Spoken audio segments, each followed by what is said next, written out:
Welcome to Wrasslin Raw!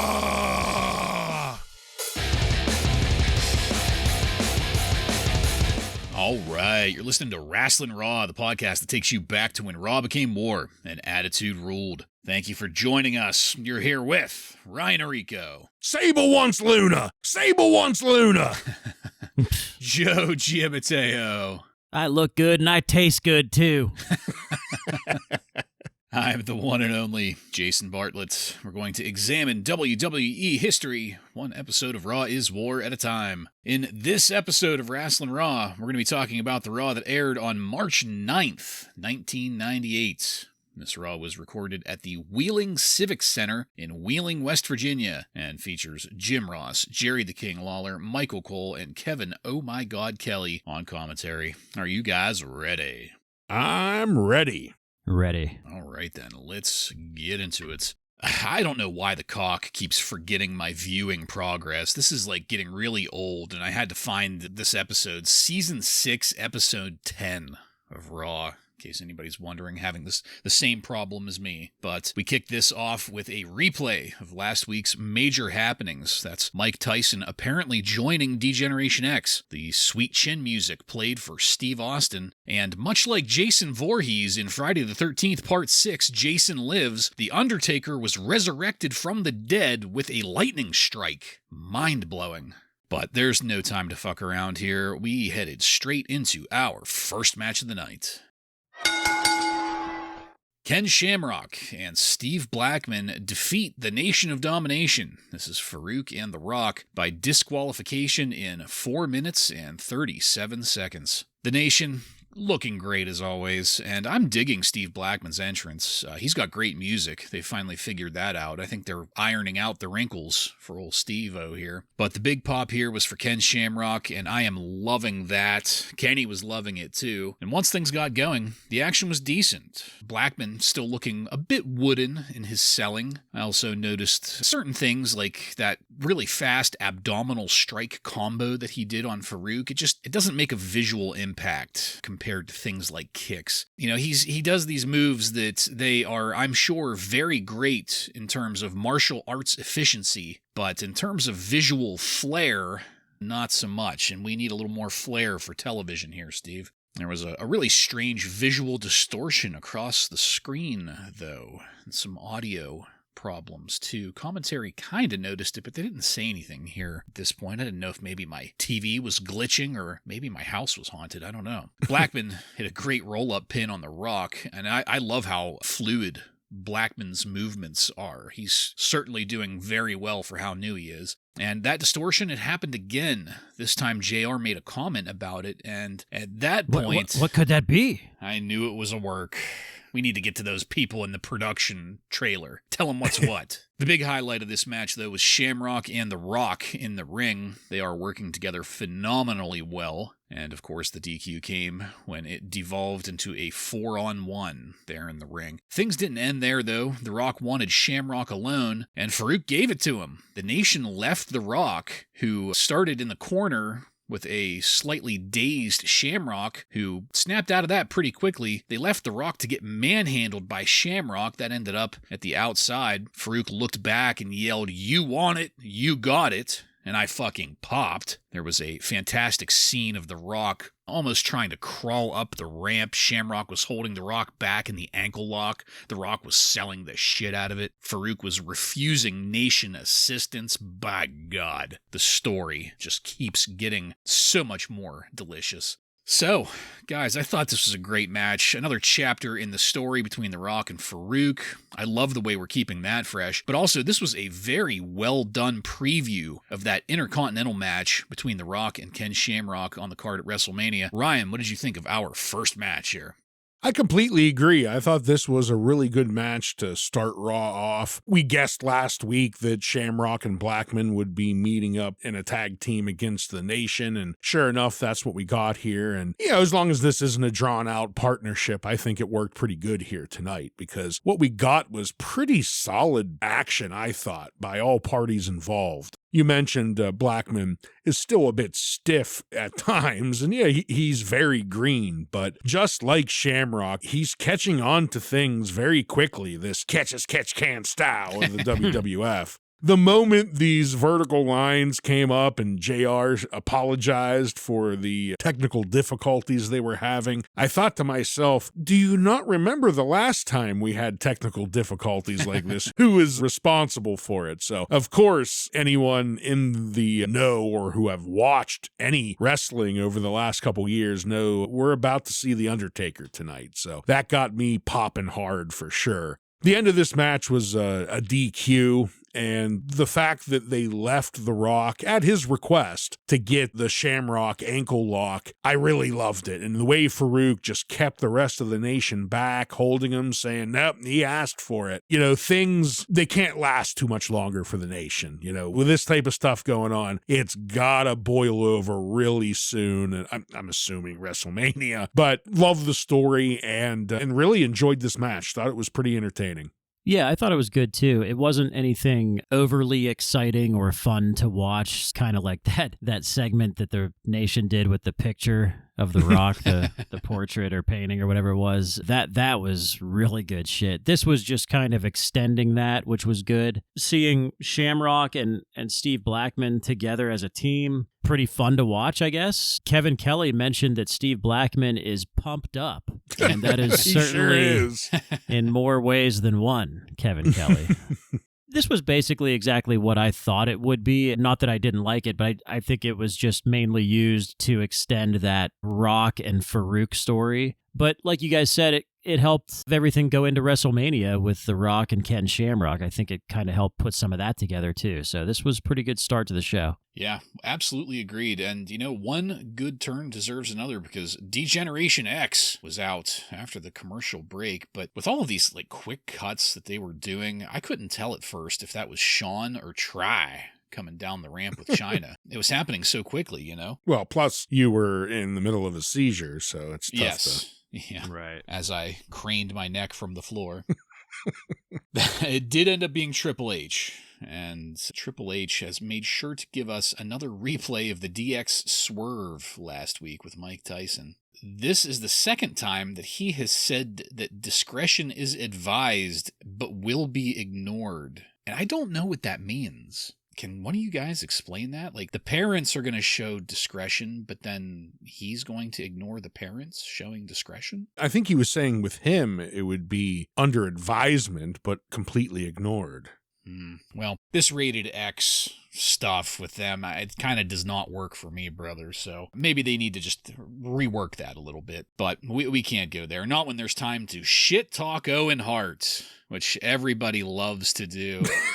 Gotta get that in. Trips makes sure to bring that up. Thankfully, he didn't dwell on it too long, though. He went back to multiple replays of Shawn Michaels hitting the sweet chin music on Steve Austin. Multiple replays before going to some pre-recorded footage of Shawn Michaels hanging out in a diner somewhere. In that, Shawn cut a promo about the Tyson swerve, addressing Austin's challenge for the championship, and the amount of vein bulges all over Shawn's face. It was honestly kind of concerning. I didn't know what to think of Shawn there. Once that was done, we went back to Triple H, who gave the world a suck it, and then joined commentary. Chyna kicked out Kevin Kelly. It's a shame she didn't kick Michael Cole out instead, but we kept having those random technical difficulties throughout, and that is where we're going to pause this. So, all in all, I thought this was serviceable, a good way to, keep everybody informed and keep things moving, and really, we can't top what happened last week, nor should we try, so we got what I more or less consider to be story maintenance here. Ryan, what'd you have on this segment? Yeah, I thought it was a pretty solid segment as well. And one thing that really stuck out to me from the fans, the moment that you hear this... Are you ready? You hear the fans start to erupt. They are really, really starting to buy into the whole DX thing. until they show the Shawn Michaels nailing Stone Cold with the sweet chin music. That was the perfect thing to use to turn the crowd back to the heel ways that DX is supposed to be right now. So I don't know if this is almost like a Stone Cold thing where the fans, even though the parties involved here are clearly being shown as heels, they're starting to be fans of them regardless. But that video really helped it out. Shawn did a perfectly fine, just kind of by the books Shawn Michaels promo from this diner or restaurant that he was at. They claimed it was San Antonio, Texas. We'll find out if that's true later. But pretty much calls Stone Cold a trend and that he's going to take care of him at WrestleMania. Everything here was just pretty by the books, but continuing along well. I'm still enjoying the DX Stone Cold story.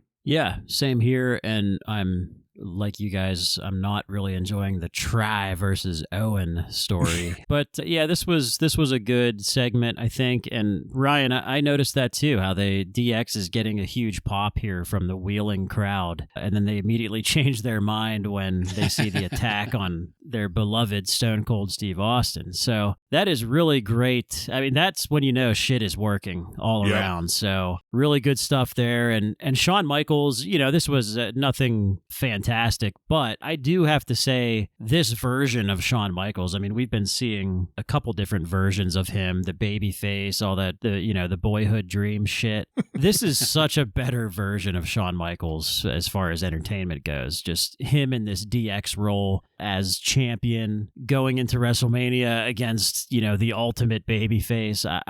I really enjoy watching this version of Shawn Michaels, even though his back is basically ruined. It kind of sucks. Yeah, he can't do anything. It's almost like it's funny because it's another similarity I think that he has with Bret Hart. I really enjoyed my favorite version of Bret Hart was that short heel run that he had. And my favorite version of Shawn Michaels is this short DX run that he's going to go on. So interesting note there. But yeah, this is good stuff. Again, when you don't do a live show every week, you got to kind of do shit like this to help fill the gaps.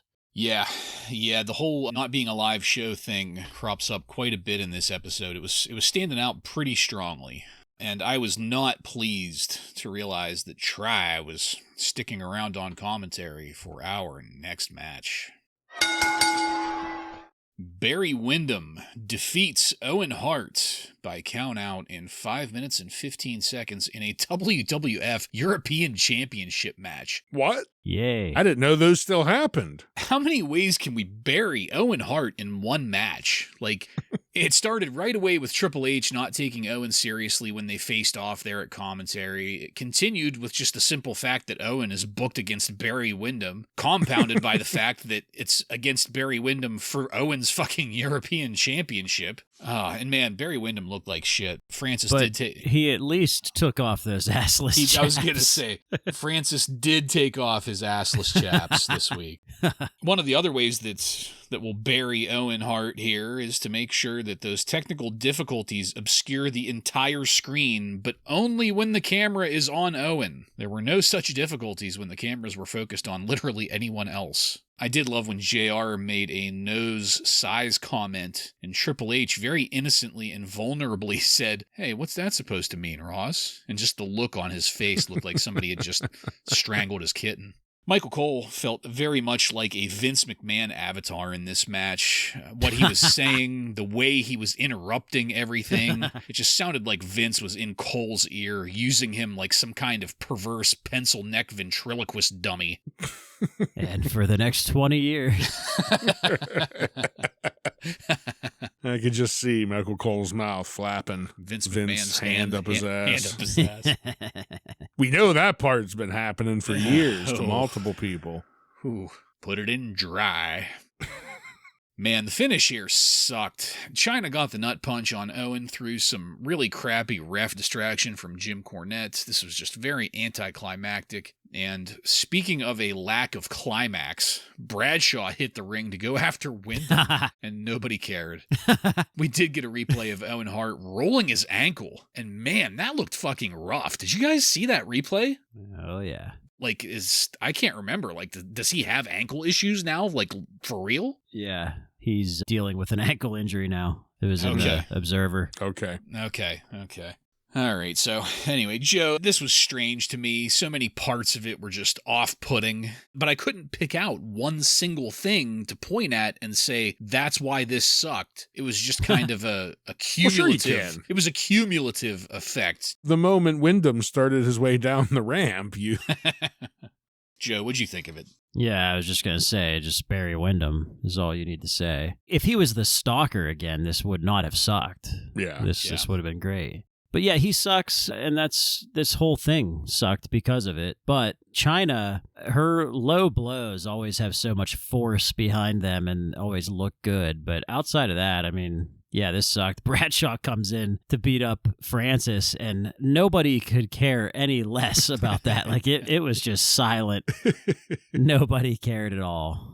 The moment they mentioned who was in this match, Owen Hart, you get a little bit excited. Then they said Barry Windham, and I just went, oh, this is going to be a worthless one. I mean, thankfully, they kept the NWA angle to a minimum, except for that he has NWA written across his ass. But good portion of this match was just distractions of either Triple H or the technical difficulties blurring out any view of Owen Hart doing anything. I mean, one thing I will say is Windham is at least big. I mean, he's got no definition to him, but unlike the Droopy Arm Express, which they're tiny, terrible physiques, nothing about them are good. Barry Windham's at least a big body, but that's about the only thing I could say about him, because this was a throwaway match. The ending sucked outside of Chyna, and with Bradshaw coming out, as you both very correctly pointed out, that nobody cares. The question I have is like, what was this, like 3 months ago that they broke up now? And we're still, I mean, at least 2 months ago since they broke up, and we're still on this bullshit story. I mean, I think we're all can't wait to see Bradshaw finally transition out of this character into, the Bradshaw we're going to know, but they're going to have a assless chaps match, like the evening gown matches. That's going to be a bull rope. We know that. Nobody cares about Windham. Nobody cares about Bradshaw, sadly, right now, because of the story they got him in. Well, you know what they say. It's one of those old wrestling sayings down in the South. Hell hath no fury like a cowboy scorned for the NWA. Bradshaw is probably seething, and he's going to keep seething forever until Windham leaves or gets retired or something, which can't happen soon enough. Moving along, we got a view of referee Mike Chioda backstage with Mark Marrow and Sable. Gravity was working especially hard on Sable tonight. I guess there's going to be something involving handcuffs later, so that's maybe something to look forward to. But Jerry Lawler was backstage with Paul Bearer and Kane for an interview, and this was a hell of a visual. Lawler was hiding behind Kane, and we got a replay of Kane murdering Vader with that enormous wrench a few weeks ago at No Way Out. Dead. And then a follow-up with Vader's head wrapped up like the Invisible Man. Like he had sunglasses and gauze like all around him and these weird black paint blinders. Yeah, he had black paint to simulate bruising. I laughed long and hard at just how they thought they ought to make Vader look for this. He was fucking ridiculous. His face was caved in. Yeah. Yep. That orbital. And in another piece of fantastic special effects, somehow they got the lids on like the cubbies of the locker room there to start slamming open and shut. This was like something out of Poltergeist. Everybody got freaked out and ran, except for Kane, who just looked at them like Frankenstein looking at a fresh picked flower. And that's where this segment ended. So, Joe, this was relatively short, but they got the most bang for their buck out of it. I almost feel dirty talking about special effects in pro wrestling, but I mean, they fucking rocked the shit out of this. What'd you think of this segment? Yeah, I would imagine they probably got some sort of movie effects person to kind of help them out with that, because it was pretty good. And before that, Sable, I noticed, was using a thicker southern accent all of a sudden. So I don't know if she like normally tries to hide it or what the deal is there, but she sounded like she had a really thick southern accent during that segment there. It was just kind of weird to hear it. But yeah, I really did enjoy that Paul Bearer and Kane piece with Jerry Lawler. I think they all sold it pretty good. I completely agree. And I love the way it started with Jerry Lawler, like wanting verification from Paul that he was going to be safe by Kane, and the visual, the way they had the camera set up and the way the King was kind of eclipsed behind the enormous Kane. I mean, it just looked really cool. And then Vader, we talked about his murder, but I guess somehow he survived. Like any good soap opera, he raised from the dead. Well, a lightning bolt hit him. Yeah. We didn't see that one. Couple of paddles in the ED. He held up that wrench, and the lightning bolt hit the wrench. Just like Frankenstein. And then his bruising is apparently from the underliner that football players use under their eyes to block sun. That seemed to be what they used for his bruising. But when the benches started flapping from the paranormal activity, really great special effect. Loved how everyone reacted. And then we got Kane. And I don't know if this is the very first time we saw it, but he gave that confused German Shepherd head tilt looking at it. It's always a great scene. I love that Kane uses it. And I know he did say in interviews later that is where he got it from. It's like a confused dog head tilt. Love to see that, and great segment. Yeah, agreed. And I like how whenever he does that, he tilts his head. He always puts that contact lens eyeball like to the focus. So whenever that's his right eye. So whenever he does the head tilt, he kind of protrudes the right side of his head forward while doing it, and just makes the visual pop all that much more. Well, let's go into our next match. Aguila with Taka Michinoku defeats Brian Christopher with Jerry Lawler by disqualification in 4 minutes and 55 seconds. So I guess this is our weekly reminder that Jerry's kid is still lurking around, waiting to ruin any kind of momentum the show might gain. Kevin Kelly was back on commentary, and he let us know that nothing is technically wrong with any production equipment. He was looking into that. These quality interruptions are unexplained. Thankfully, commentary headed off any real criticism of this match by saying that Aguila has had a fever and been sick all day, so I guess I can't complain too much. Somebody backstage must have been monkeying around with the sound and light board because, like, the lights started dimming and there were sounds of thunder getting toggled a couple times there during the match. And, of course, shit had to happen at the outside, so it looks like we're going to get Taka and fill in the blank versus Brian Christopher and Jerry Lawler for the 47th time next week on Raw. I don't know, I'm just assuming.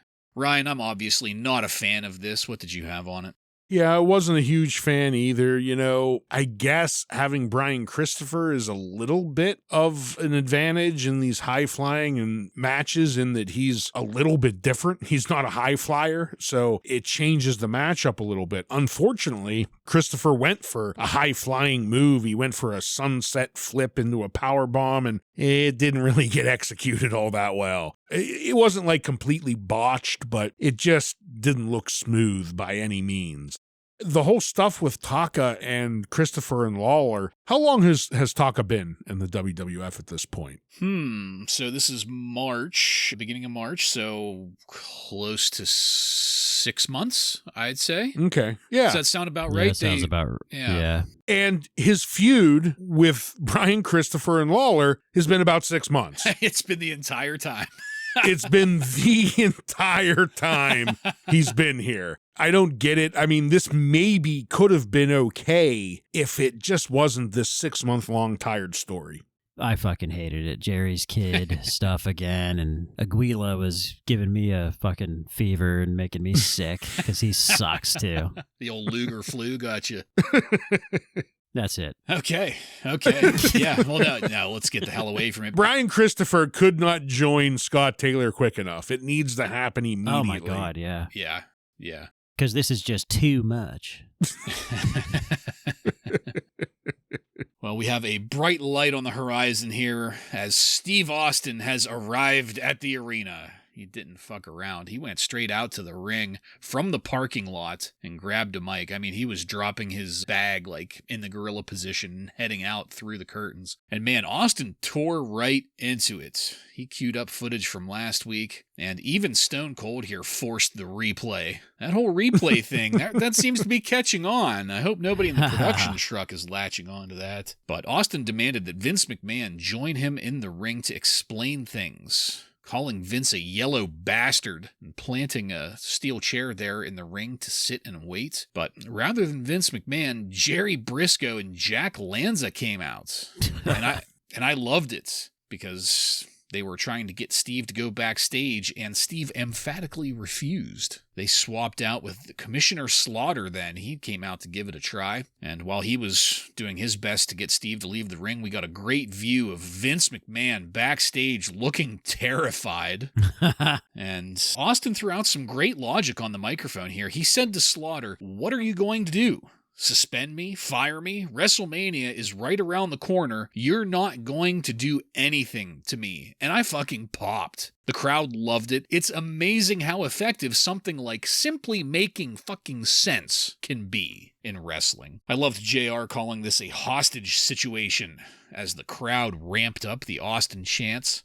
Next up was Pat Patterson with a group of security guys. That was just as ineffective since the security guys just gave up and walked away. They didn't even try to get in the ring. And Vince did finally come out with Jerry Briscoe, Dave Hebner, and Commissioner Slaughter. And man, Austin lit into Vince McMahon and the crowd ate it up. And it kept going. McMahon's face when Austin shoved the middle finger into it had me popping again. Austin kept antagonizing McMahon, trying to get Vince to hit him. Once Vince got punked out, Austin moved on to talking about Triple H and then took off to, I guess, go on the hunt for Trips. So, guys, this one was a hard one to summarize because it was so fucking good. Every line in this was gold. Every line out of Stone Cold's mouth, almost every reaction from Vince McMahon. Damn near every bit of this segment was just gold, Jerry. Ryan, please get us going on it. Yeah, it's one of those ones that it's going to be tough for us to do proper service to it. So anyone listening, if you haven't watched the episode, do yourself a favor. Go back and re-listen to this Stone Cold rant because it's classic Stone Cold. Yeah. I loved how the camera followed him right from the parking lot into the ring. You know, he's got his very familiar, or at least it will be, Real Tree zip-up hoodie on. Yeah. That thing's beautiful. And then he gets on the mic and just does a beautiful job calling out everyone, calling out Mike Tyson, especially angry with Vince for calling Mike the baddest man alive. He took personal insult to that. And I love that. I love that that is what he is angry about here, is that someone else has been called the biggest badass alive and he just isn't going to stand for it. He then asks for a beer while he's waiting. And I wondered, is he finally going to get it? Is someone going to toss him one? But it didn't happen. You know, me and Joe, when we were alone, we talked about that we were surprised that hasn't happened yet, and I still am. I'm assuming, as I stated then, that maybe they're holding off for a victory celebration at WrestleMania with that. Maybe that's what that's all about. JR apologizes that we can't get to the next DOA versus Truth Commission match because Austin's holding everything up. I'm sure everyone was very sad, but very cool having all these officials come out one by one, and then Austin just punks them out and sends them back to the locker room. And then they send out Sergeant Slaughter to get re-neutered, and Austin does a great job of it. I mean, he basically says, "What the fuck are you gonna do? You got your ass kicked by DX like a fucking pud in the middle of the ring. Like, get the fuck out of here." And just sends him with his tail between his legs back. Finally, when Vince does come out, fireworks. I mean, you know that he just saw the money symbols rolling in his eyes listening to the fans react to the Stone Cold Vince McMahon shit going on here. This was fantastic 15 minutes of fan service that they loved it and so did I. Yeah, I mean, there hasn't been anyone, we've been watching since Raw number 1 in 1993, and there hasn't been anyone who can completely command a live crowd like Steve Austin at this point. They're using amazing psychology here to kind of tickle our taints, tickling the taint of the Wheeling, West Virginia crowd. Is Vince even going to come out? They really milked it for all they could. Then you get the payoff. Vince comes in. I liked at the beginning, too, when Austin was threatening to burn Kevin Dunn's truck, and I would have no problem with that. Over and over and over again. But yeah, this was a great segment. Really that slow build up to Vince finally coming out to the ring. And Vince was pissed when he was walking down the ramp, and he kind of gave a little bit of a half power walk that he would adopt later in his Mr. McMahon days. But I thought that was fun to see. It's funny. That's the one thing I thought missing. Like the moment he started walking down the ramp, like in my head, the No Chance music was playing, Yeah. Yeah. Also, his facial expressions are always fantastic, and they were here, too, when Austin gave him the bird. And this West Virginia crowd, I mean, when you give if you want me to kick Vince McMahon's ass, give me a hell yeah. I mean, the fucking roof blew off the place. So, you're doing it all right here when you get these kind of reactions from a live crowd. So this was perfect. Yeah, and I won't belabor it, so like Ryan said, please go back and watch this. This was great. Let's move it to our next match. Cactus Jack and Chainsaw Charlie defeat the Quebecers, Jacques and Pierre, by pinfall in 5 minutes and 26 seconds. I guess we crossed over into the second hour at some point. I don't know when, but Jerry Lawler was on commentary here. One of the Quebecers threw some chairs into the ring at the start. I'm looking at you, PCO. I think that was you. But ring attendants promptly shoved the chairs back out again. They might as well never have even been picked up. They didn't even get touched.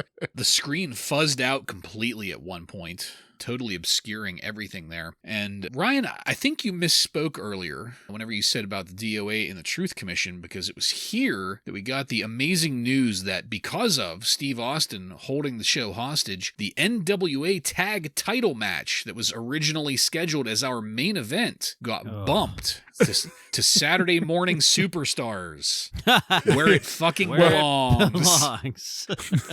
my DOA versus the Truth Commission, that was just a joke. Yeah. No, it did. You were right in that it did do us some good here. Just when I thought Stone Cold couldn't do any better for us, the fans, he continues to ensure quality entertainment. The match finished up, but this segment wasn't over as the Road Dogg came out to run his mouth. He had an arm brace thing holding his left arm in place. He was a decoy, though. He lured Cactus out of the ring so Billy Gunn could sneak in from behind and hit Charlie with a chair, and that's where this ended. This match was serviceable, and this little encounter after it was over between Cactus Jack, Chainsaw Charlie, the New Age Outlaws, it didn't really do enough to freshen things up for me between them. So overall, I left it kind of just meh on this match. Joe, maybe you can give us a little bit of a better spin on it, perhaps.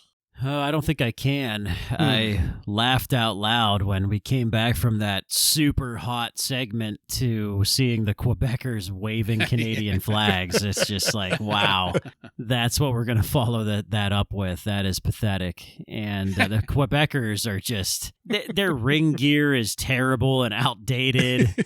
The trend now is for tag teams to not really have like matching ring gear singlets, like there's other things going on with tag teams that has become a better trend, and it's not that. So they just look ridiculous. And Cactus Jack and Chainsaw Charlie, I feel like that team is just not as exciting right now as they were when they first came on the scene here. I'm not sure why. I mean, I was really enjoying the scenes that we had in the back in the locker room where Road Dogg and Billy Gunn were running away from those guys. But now it's like they've gotten completely away from that ever since the stupid dumpster thing. I'm not sure. I'm just not loving that tag team right now of Cactus and Chainsaw, which is unfortunate. And Road Dogg comes out here to basically set up Billy Gunn to attack with a chair, which I guess was good. Road Dogg, by the way, is legitimately hurt. He does have a shoulder injury, so maybe this wasn't what was supposed to happen and they kind of just went with this. Yeah. But yeah, he is injured.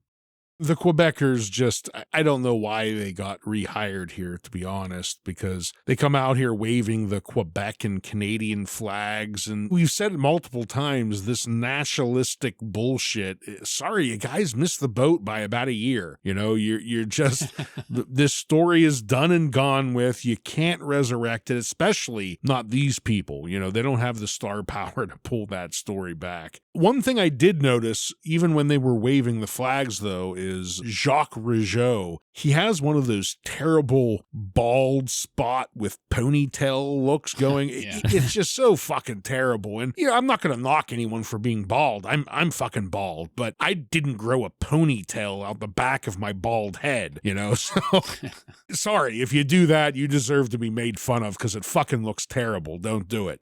Cactus Jack and Charlie, you know, I'm kind of with you, Joe.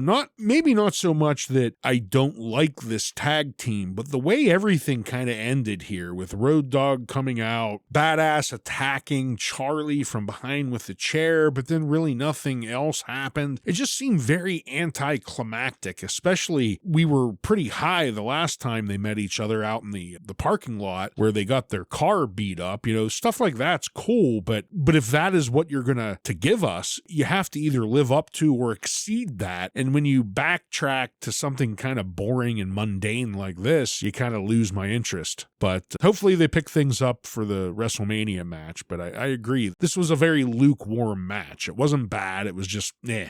Yeah, so I think you guys are kind of where I was at a few weeks ago with Cactus and Chainsaw. I was feeling that same way, that the novelty had worn off. And it took them a week or two to get back in my good graces and to freshen things up. It's something about how unique they are as characters and as a tag team. That uniqueness also lends them to getting stagnant really quickly. Chainsaw more than Cactus, I think. So I don't know. I mean, I feel the same way. This was meh, but I'm hoping that they can freshen it up again because they've shown that they can do that. They can bring them back, but it's kind of getting harder and harder to do that. So we'll see.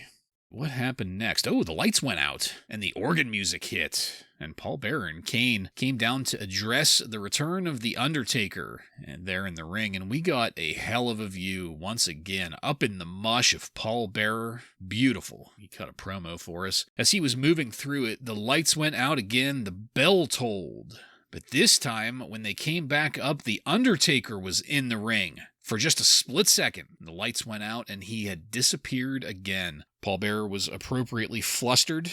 Commentary made sure to put over the supernatural tension as we got replays of everything before moving along. So again, this is another short mid-match segment, but this one was again impactful. They must have really tested out these special tricks because, they were flawless in this episode so far. I couldn't see Undertaker get in and out of the ring at all. Usually there's a teensy bit of a give where you can kind of see a curtain moving or something. I didn't see anything like that. They did a great job with it. I have no clue how he got in, and I have no clue how he got out so quickly. Joe, what did you think of this segment? Yeah, I think this was pretty good. It wasn't as good as what we saw last week with The Undertaker, but this was good. And I also liked the 10-3-2-1 slam of the week. With Carl Winslow. Carl Winslow. It was not even a slam. It was just The Undertaker accepting the challenge to wrestle his brother. So that was fun. I also loved Carl Winslow. The moment I saw him, I popped my ass off. The Paul Bearer Kane thing, very short, but it did its job. Paul Bearer always cuts a good promo telling Undertaker he did him a favor and that he should have stayed in the dark side with his parents. And then this thing with the Undertaker, Bartlett, you perfectly stated it here. It just worked. The lights went out. It was a horror movie, you know? Yeah. The lights went out. Undertaker's standing there. Lights go out. He's gone and everyone's freaked out. Nice little quick teaser that definitely worked. Yeah. 10-3-2-1, that was a collect calling service, right? Yeah, back in the 90s, they were one of the 100 collect call what was it in the 90s where there was like a collect call war? What the fuck was that all about? I think it had something to do with the amount of people just spreading out, you know, people moving away from home. It was kind of a war with all kinds of stuff. AOL versus we were in a weird point too where like cell phones were starting to become a thing, but not everyone had them, so a lot of people still had the collect call, and long distance calling was still a thing. I think that was the big thing, was it was to counter long distance calling rates, which just you know, saying those words out loud now in 2024, it's like, what the fuck? Talk about the age of savages back in the 90s, these people with their landline phones paying hundreds of dollars to talk long distance. Well, that's what got me about 10-10-3-2-1 is they said that you would save up to 50% on any calls made over 20 minutes. Jesus, the rates. That couldn't have been a good deal. I mean, they were fleecing people left and right, I'm sure. All right, anyway, let's move it now to our next match. Mark Marrow with Sable defeats the artist formerly known as Goldust with Luna by disqualification in 5 minutes and 30 seconds. So I guess the deal here is, and we referenced this earlier with Sable, but Luna is going to be handcuffed to the ring post in her corner. Sable's going to be handcuffed in hers so that we can keep these ladies separated during the match. Sable, she is just ridiculous. She could barely contain herself trying to go after Luna before they even got the whole way down the ramp. It's almost like this anger is very fake and forced and robotic. I mean, I can't put my finger on it. It doesn't make sense. The match started with Marrow and Goldust in the ring, and I was left wondering what exactly they could be arguing about there before they laid hands on each other. What finer points of this argument had to be noted between the two of them? What problems are present here that couldn't simply be solved by leaving the ladies back in the locker room? But instead we had to get this gimmick match, which, hey man, whatever, but it just feels like the only angles they can come up with around Sable are just like inherently dumb and shallow. Don't think about it too much. Have some titties, please. I loved referee Mike Chioda getting squashed in the corner, and then a leg drop from Goldust onto Chioda so Goldust could get the key and let Luna out of the cuffs. And this is where I actually got really excited. Luna went over to Sable and put Sable in a rear chokehold, and I started popping because I thought Luna was going to force feed that handcuff key to Sable. You know, so like Sable would be stuck there until she shit out the key. But as it turns out, it was just to smear makeup all over Sable. There was nothing more than that. You know, nothing really impactful. Sable was screaming the whole time. It was fucking terrible. Somebody let Sable loose eventually, and Luna ran away from her. That was followed by a fucking fantastic backstage promo from Goldust and Luna where they issued the formal challenge for a mixed tag team match at WrestleMania. Ugh. So that's where this ended. Ryan, talk about a double-edged sword. We get great stuff from Luna, but it comes with Sable as part of the package. What'd you think of this? To start off, it's really crazy that we have 3 fairly respected wrestlers here in the ring, and their sole purpose of existence right now is to put Sable over. Let that sink in. Yeah. And the match that we actually got when they were wrestling, it was pretty decent. Goldust and Mark, you know, solid action between the two. Then the Mike Chioda stuff happens. He gets knocked down. Goldust dropping the leg. I was a little surprised when I saw him do that, but he got the key to unlock Luna, and I did love Luna's reaction here. Just the way she acted everything out here, I thought was really good. And then she smeared all this makeup over Sable, and I didn't hate that either. To me, the worst part is just Sable's reaction to everything, like always, because she's just so robotic and terrible at acting. So that was kind of the shitty way to end the match. But when they went backstage, the promo that Goldust and Luna cut was pretty good, but we were just talking about cell phones and collect calls. For some reason, the video from this looked like they were using a 1998 cell phone to record it, because it was really terrible for some reason, but still pretty good. Well, my question is, where's Tom Brandy when you need him to save the day here? Yeah, I don't know. Wendy Whopper's, her banshee-like screaming is just, it is cringe, man. Like, it's... Oof. She comes off as like a psychotic serial killer more than like a baby face, you know? The screaming didn't need to happen. Who is going to react that way when they're just having makeup smeared on their face? Like, especially because she's not supposed to be a crazy maniac, right? Like, that's not her gimmick. Yeah, like make angry faces like, okay, you bitch, I'm going to get you next time type of thing. But don't just fucking scream bloody murder. Like, you little bitch. It's bad. And now we have a match. We're going to have her in a match. She's not an athlete at all, so that's going to be bad. This is not good. Yeah. To put it lightly. I couldn't have said it better myself. Oh, boy. All right. So with 10 minutes left in the episode, we got a review of the Tyson story so far, going back to the beginning and leading up to this episode. They spent a lot of time showing various news anchors commenting on the situation. Keith Olbermann really came off as a condescending prick. What a shocker there. Yeah. I was going to say, what the fuck's the difference there? That eventually cut to JR in a locker room with Iron Mike Tyson, getting an exclusive interview, getting Tyson's thoughts. And this was actually a really fucking good interview. Yeah. I thought. I mean, I have to hand it to JR and Tyson, both. This felt genuine. Tyson's answers were pretty damn spot on. He had himself, I don't know what you'd call it, but like under control maybe. He wasn't giving in to the excitement and rambling. He was hitting all of the right notes in his answers. And much like Austin's promo earlier, I'm leaving out details. Anybody interested should go back and watch this, because I thought this was a great segment, especially impressed by Tyson here. Ryan, what'd you have on it?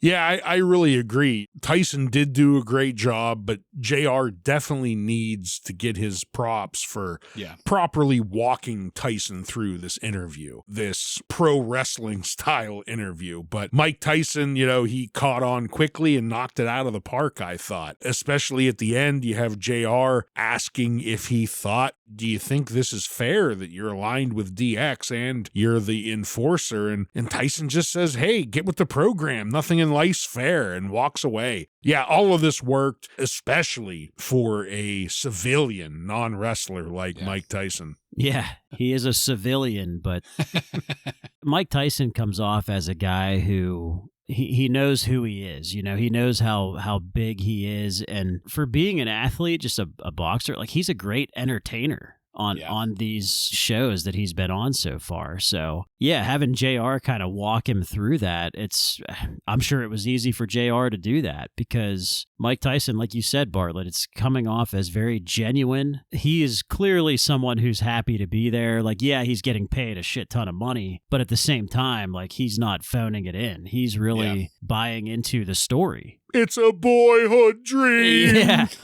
Yeah. That's what's cool about it, is that he's actually like buying into the story, like turning on Vince and Steve Austin and joining DX. And I don't remember, there was nothing real, like, there were no memorable lines here, I don't think, but it was just a really good interview that was entertaining. Mm-hmm. Yeah, and I've, to get in the future here just briefly, but I've thought about it quite a few times with his whole Jake Paul thing. For anybody else out there listening, he's got a boxing match. I guess it's postponed now, but for a while there, they were really hyping it up. And one of the things that I kept on coming back to anytime I would read updates on his match with Jake Paul is, man, Tyson learned so much from this experience with WrestleMania, how to sell it, how to work it, how to take a sporting event and turn it into a blockbuster publicity stunt. Yeah, it's entertainment. Yeah. Tyson just jumped into this water and swam. the whole way. Plus, unlike some other elderly folks that we see from week to week on wrestling here, for someone getting, what is he? He's got to be 60 now, right? Yeah. 60-something. Yeah. He still looks like a shit brick house. Someone I wouldn't want to fuck with to this day. I mean, the dude's still put together, and when you see him in the gym, he's still lightning fast. It's pretty impressive. Yeah. He's like the Rock and Roll Express were in 1998. Yeah. Hey, we haven't gotten the sound yet this episode, Ryan. Thankfully, I mean, but can you just hit me with it real quick? You mean the Droopy Arm Express song? Yeah. Song. It is. It's the song of their people.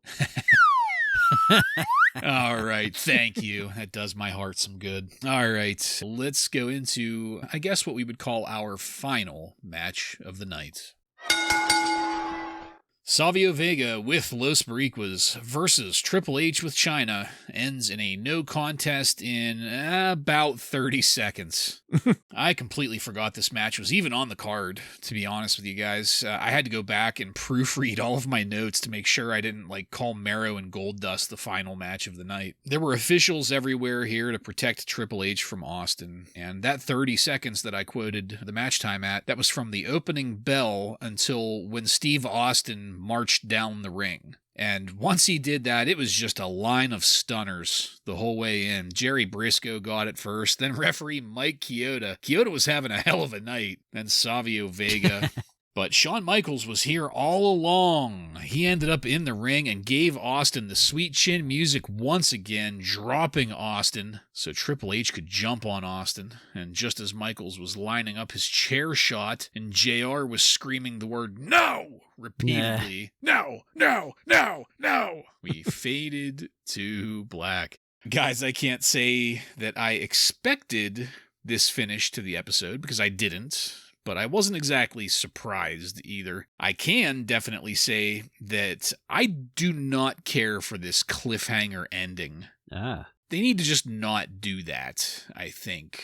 I don't know. Joe, what do you think about the way that Raw ended tonight?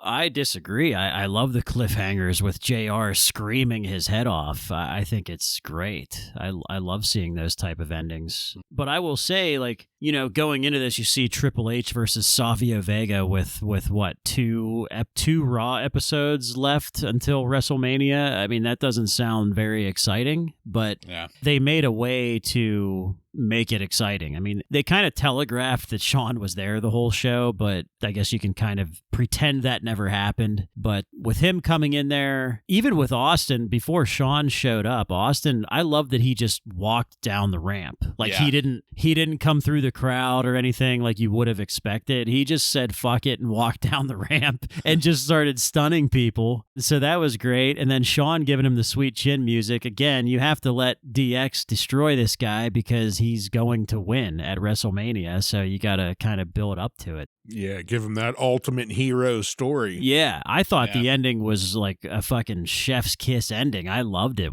especially with JR screaming his face off to end the show.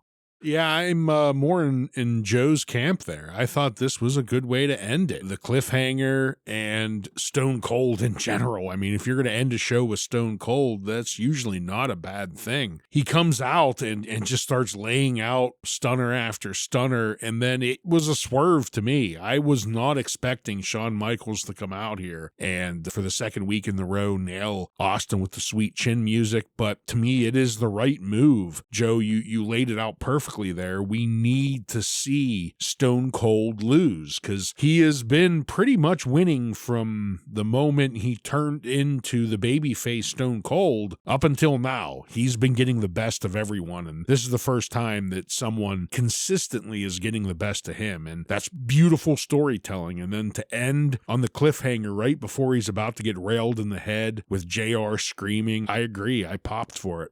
Well, I mean, to be clear, it's not so much the screaming. I mean, I approve of that, definitely, but I don't like ending on the backswing of the chair. I mean, I guess maybe give me a split second of contact before you fade it out. It was just a chair. It wasn't a 25-pound wrench. So No we know he'll be survive. Murdered or anything. Right. It's a teensy bit of a cock block, I think. I don't know. The rest of it was well done. All right, guys. Well, as I said, we faded to black. So let's take it on over to highlights and lowlights.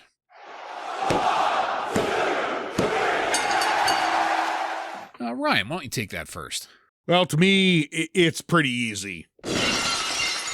Stone Cold. Pretty much everything he did here from the moment, he interrupted the start of Warzone, getting the crowd amped up, humiliating Vince McMahon and Sergeant Slaughter. Everything about it was great, including the final segment with him, even though it was a little mixture of DX. But yeah, Stone Cold is my highlight. Low light, the continuation of the Taka, Jerry Lawler, Brian Christopher bullshit in the light heavyweight division. It needs to end now. Oh, man. My low light was no Tennessee Lee tonight on this episode. I think the show was very lacking without that. For real, my low light is fucking Aguila. He sucks. I'm done with him. He had the flu tonight. You gotta give him a break. Yeah, come on. Fuck it. He sucks. And my highlight is the segment with Stone Cold Steve Austin and Vince McMahon. I just thought it was beautifully done. Is Vince going to show up or not type of thing. And there was like hardly any physicality too involved. Yeah. Stone Cold Steve Austin ripped his sports coat, but other than that, there was really no physicality, and it was still one of the best Austin McMahon segments that we've seen. That jacket was ugly as fuck, too. Yeah, it was. Yeah. It looked like a fucking tablecloth or something. Yeah. But it's also just a beautiful vision of things to come and what we're going to see for the next couple years. Man, ripping the pocket off of that jacket was just the kind of just petty bitch bullshit that I love. I love it. It's like the type of thing you'd see someone do in like an 80s movie when someone's getting bullied and they just like rip Karate the pocket Kid in or something. Yeah, right. What a just cheap fuck you. I love it. So, guys, we are more or less 3 for 3 across the board here. My low light, Jerry's kid. I'm just really tired of all of it. No matter who you put in the ring, it's always the same. And I'm fucking over it. My highlights, I did think there were maybe a few to pick from, but I had to go with the girthy Stone Cold promo where he verbally shredded Vince McMahon's ass. I thought that was worthy of an Emmy Award. Joseph, do you have any contemporary wrestling news from on and around March 9th, 1998 for us? I do. Dave Meltzer agrees with you and thinks that Vince McMahon should win an Emmy Award for his performance tonight. He praised Vince McMahon's acting in The Observer this week on tonight's show and also Steve Austin's mic work, so he really enjoyed that segment as well. Like I mentioned earlier, Owen Hart suffered an ankle injury and Road Dogg suffered a shoulder injury, so we'll see if those guys are ready to go by the time WrestleMania rolls around here in just a couple of weeks. Dave Meltzer is reporting that the April pay-per-view is going to be called Unforgiven. Oh, familiar name. Yeah, name from the past there. Last piece of news here is that Sean Waltman was given his release by WCW on March 9th. And there is already talk about him returning to the WWF, so stay tuned. And that is all this week. Thank you, Joseph. Illuminating as always. That was a substance problem, right? That they let him go? Yes and no. It was a combination of things. I guess there was some stuff going on with NWO behind the scenes at that time that was kind of causing problems. Okay. But I think he just ultimately wanted to go back to WWF and Bischoff fired him. That's the night after WrestleMania, right? Yeah. Yeah, he's going to be back then, yeah. Okay. One more thing to look forward to.